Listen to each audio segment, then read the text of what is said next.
Hello दोस्तों, मैं वर्षा सोनू बोल रही हूँ। आज मैं अपने दिल की बात बताने वाली हूँ, क्योंकि भावनाओं से जुड़ी हुई ऐसी एक कहानी लेकर आई हूँ मैं, जो दिल को छू जाने वाली है। और कुछ भी जीव जंतर हो, उससे इतना ही लगाव रखना चाहिए जैसे कि हम अपने गुरु के समान हम उन्हें प्यार करते हैं।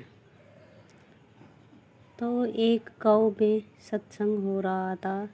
सत्संग चलते चलते वह 4 बज गए और 4 बजते ही जब गुरुजी बोले कि जिस व्यक्ति को सत्संग लेना है वो आगे आ जाए, तो वह दो पिता और बेटा इतने ज़्यादा गरीब थे, किसी को पानी तलक भी अपने घर पर नहीं पिला सकते थे, क्योंकि उनके पास गिलास वगैरह इतना नहीं था। वे बहुत ज़्यादा गरीब थे। पहले सत्संग जब कराते थे, भंडारा वगैरह ये सब कराते थे, तो इसलिए उनके पास ऐसा कुछ नहीं था।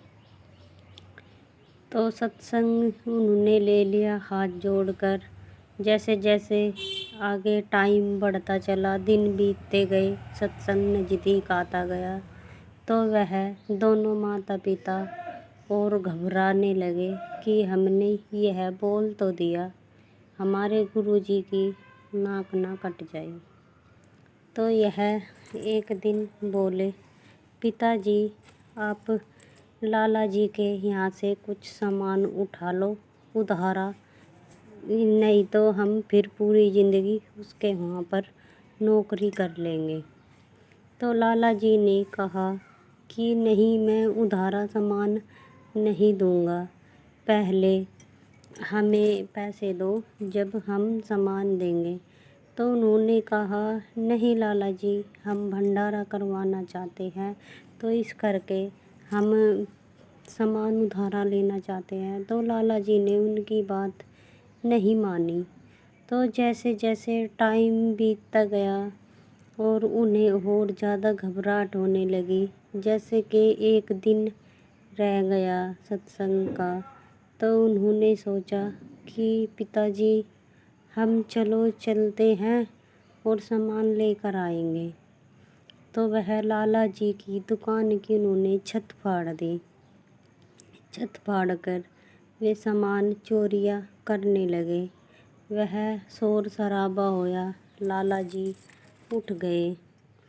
तो जो व्यक्ति थे उसके बड़े बुजुर्ग ऊपर से सामान पकड़ रहे थे, नीचे की ओर उठा कर उसका बेटा दे रहा था।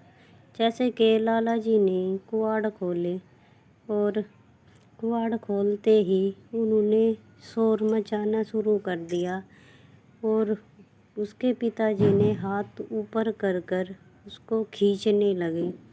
तो लाला जी ने उधर से पैर पकड़ लिए। पैर पकड़कर उनके पैरों पे लटक गया। तो वह अपने गुरुजी को याद करा कि गुरुजी, हमने ये शोर शराबा ऐसे कर तो दिया, चोरी करने के लिए हम निकल तो गए, लेकिन आपकी बदनामी बहुत ज़्यादा होगी। तो इसलिए अपने पिताजी से बोले कि पिताजी आप कुल्हाड़ी जो ले रहे हो, जिससे हमने इसकी मिट्टी उठाकर कुल्हाड़ी से हमने छत फाड़ी, आप मेरी गर्दन काट दो, नहीं तो गुरुजी की इतनी बदनामी होगी कि सत्संग ऊपर से आ रहा है, शीशे बनाने के योग्य आप नहीं हो, तो आप मेरी नाड़ काट दो। तो वह पिताजी ने घबराते हुए अपने बेटे की नाड़ काट दी और वह सामान लेकर, अपने बेटे का सर लेकर वो घर चला गया। तो घर जाते ही धड़ नीचे एकदम से पड़ गई। लाला जी इतना ज़्यादा घबरा गया कि वह सोचने पर मजबूर हो गया कि ये धड़ किसकी है, पुलिस केस होगा, ऐसे होगा। तो जाकर उस गरीब व्यक्ति के उसने पैर पकड़ लिए। जैसे कि वो सामान अंदर रखने लगा, वो गेट से बाहर आ रहा था। तो सामान रखते हुए उसने, लाला जी ने नहीं देखा, कुंडी लगाते हुए देख लिया। तो वो गिड़गिड़ाने लगा उसके पैर पकड़कर कि हे हे छोटी जात वाले, आप मुझे बचा लो, क्योंकि आप मेरी दुकान से सामान लेने के लिए आए थे, भंडारा करवाने के लिए। मैं आपको सब सामान फ्री में दे दूँगा, पर मेरी जान बचा लो। तो वह पिताजी बोले राजू के कि क्या बात हुई और क्या हुआ आपको, आप इतने घबराए हुए क्यों हो? तो वे बोले आराम से लाला जी कि मेरी दुकान पर किसी की धड़ पड़ी है। तो पिताजी उसके इतने अंदर ही अंदर खुश थे, क्योंकि चेहरे पर खुशी नहीं थी, अंदर से खुश थे वे, कि वे कहने लगे कोई बात नहीं, इस धड़ को मैं ठिकाने लगा दूंगा और ये धड़ आप मुझे दे दो। तो वो अपने बेटे की धड़ लेकर सर पर उसके लगा दी, जैसे कि पुतला खड़ा कर देते हैं, ऐसे कर कर उसको लिटा दिया। जब सत्संग होने लगा, सुबह के 4 बज गए, भंडारा वगैरह सब होने लगा। गुरुजी बोले उस पिता को कि आपका बेटा कहाँ है, सब मुझे दिखाई दे रहे हैं। तो नीची नाड़ कर कर वे पिता अंदर ही अंदर बहुत रोए, क्योंकि अब उसका बेटा नहीं था।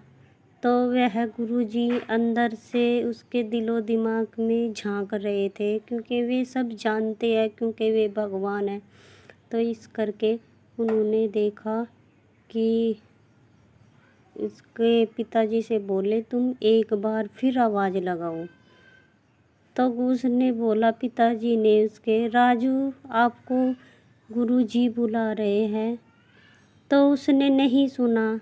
तो जब गुरुजी ने आवाज़ लगाई, हे राजू आपके पिता बुला रहे हैं, आप बाहर आ जाओ।